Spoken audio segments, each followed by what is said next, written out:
Hi, it's Julie. I decided I wanted to do a video blog today because I did my hair, which means I have to blow dry it. And this is the accumulation of argan and apricot oil, hair gel, and a humectant that goes only on the ends. And then makes it a little oily and hard to dry. But it's still a fabulous cut and it looks great, and it just takes a little extra work. Oh, and I'm wearing makeup. So I'm stressed. And I'm compartmentalizing the stress so that I don't actually feel the stress as emotions. I feel it in my body. Until tonight. My mother phoned me 3 times while I was in class. She knows Monday is my long day, but unfortunately, her memory, brain cells, are not working properly. Since she's gotten out of the hospital, we've had the same conversations over and over and over because she cannot remember what we spoke about. I talked to her last night and she wanted to tell me about getting robbed, which she was. We've talked about her poor memory, and I'll tell her, you've told me that. Oh, I did? Okay. So she forgot I have class basically all day on Monday, or I'm on campus, which I was. Then I had to drive over to the car dealership to make my car payment because I didn't get it in the mail in time. So long day. Then almost getting hit by a kid on a skateboard and then one on a bike. That was a lot of fun. So I'm sitting in class. We're workshopping a fiction piece and 2 sets of poems, both of which I hated because one of the sets of poems was just made absolutely no sense to me. And the other set is the same shit regurgitated that this particular person writes about every single time. I think I've complained about this before. Anyway, my phone rings. It's my mother. I ignore it. It rings again. I ignore it. A couple minutes later, rings again. And about 15 minutes after that, the professor called for a break, 10 minutes. So I race out in the hallway to call her, and it's busy. No picky uppy. So I use the bathroom, and I'm continuing to try and call her. It's my mother. She picks up about 2 minutes before I have to go in, and she's telling me, when I got home from the nursing home, I was robbed. I didn't tell you this because I didn't want to upset you.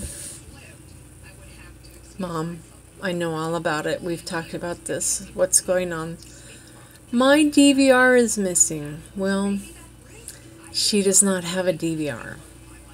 She has a DVD player. And I asked her, and she said, it's not there. I go, it's not behind the TV. It's not under the TV. It's not to the side. This is her old square analog TV that somebody's loaning her because her TV died. No, it's not there. Did you call the cable company to install the TV? And this was Saturday, she promised me she would do it.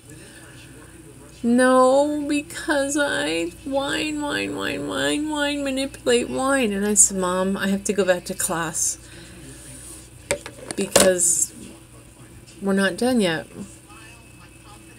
And she says, can you call me back? And I said, well, I will call you back when I get home, but it won't be till after 9 o'clock.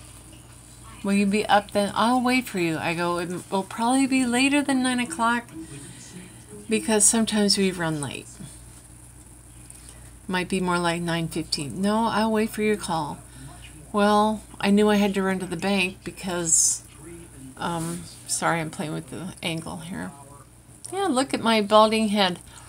I knew I had to run to the bank, and then I had a craving for some chicken McNuggets. Don't ask me why. I don't eat at McDonald's, but I wanted some.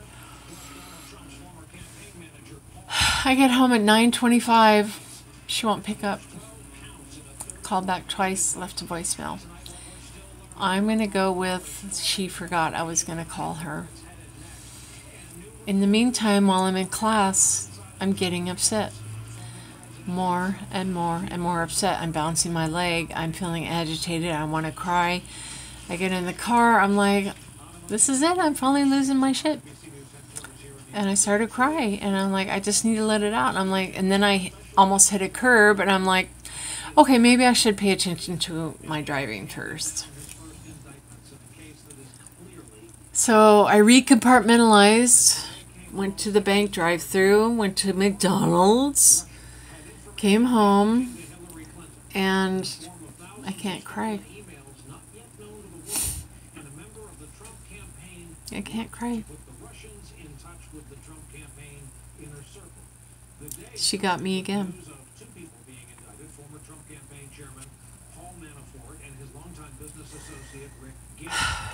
I do not know what to do now. I don't know who to call. I'm 500 miles away. Everyone I speak to tells me bullshit. Do I have an ambulance come and pick her up? I mean, what do I do? She can't go to the grocery store. Oh, she started smoking again after 2 months of not smoking. I told her you can't afford that. Do you know it's $10 a pack for cigarettes now? I said, even if you smoke 1 pack a week, that's $40. And at the end of the month, you usually tell me you're overdrawn about $40. So when you run out at the end of the month of money, please don't call me crying because you could have saved the money on cigarettes. Well, if I don't smoke, I'm going to drink again. She has not had a drink in 40 years. And I don't really believe the whole I'm an alcoholic thing anyway. I think she did it for attention. And to hang out with the cool people at the AA hall. That's what I think, frankly. She might have been addicted to Valium, but not alcohol. I really hate these teeth. I look like a horse. Oh, the lipstick is nice. Hi, I have ADD. He wants to go ride bikes. My hair did come out nice. I don't like the bangs, though. So, I have to rewrite my thesis. Intro, the critical intro. I don't have to rewrite it. It just has some errors on it, some that were stupid. And I thought that I took a good look at it, but I was trying to get it to him by Saturday night. No, Thursday night. Anyway. Boy, I look old. Tired. Bald. See the gray? Anyway. I'm going to go gray when I turn 60, so that'll be in 5 years. Oh yeah, my birthday's next week. And you know what? I don't have anybody to spend it with.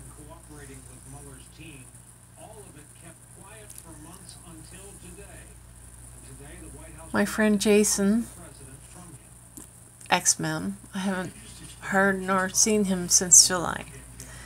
His birthday was a year ago, September. I skipped it this year because I figured if you can't answer my text messages, voicemails, or emails, you don't want to talk to me.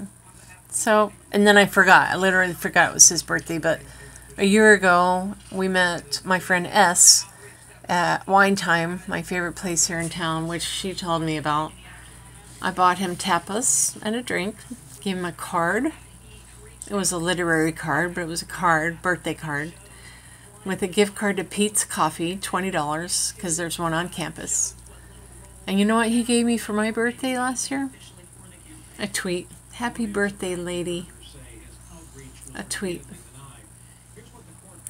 I am so tired of doing special things for other people, and I don't get anything back. I sent a picture of my card to my sister. Never heard back. I don't hear from my nieces unless I write them first. I don't hear from my father. Of course, I owe him money. My mother calls me, but she does that when she's at her most crazy.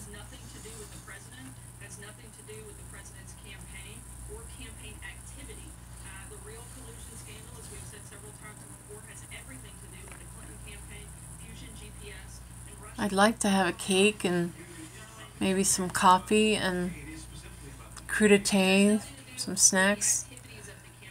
But I don't want anybody in my house. Look at it. That's the whole thing behind me. That's the shelf the cats like to destroy every night.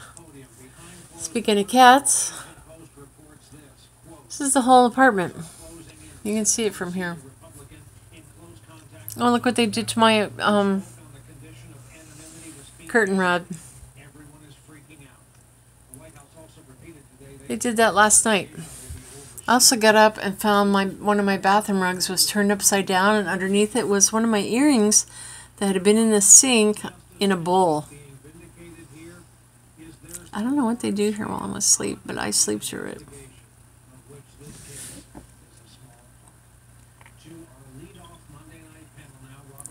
Fuck birthdays.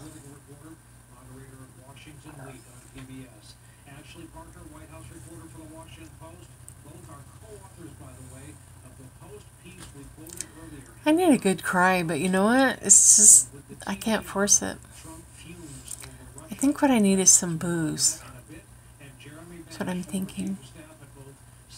Maybe a drink while I edit my manuscript. Oh, and even though it's not due till Monday, my second reader wants it Wednesday because it's going to be very long and he needs time to read it. Told him it was 100 pages plus.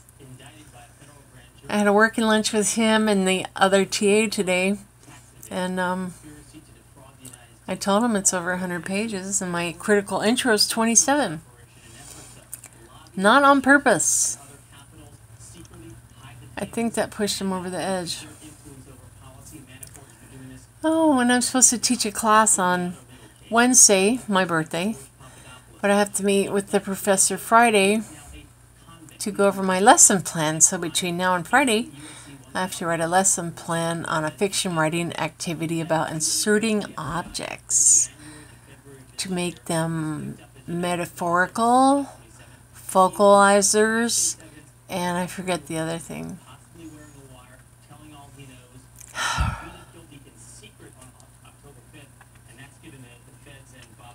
All my nails broke. I'm sad. I'm stressed.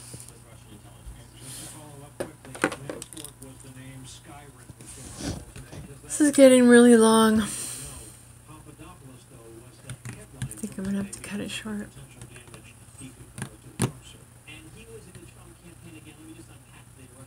Happy birthday.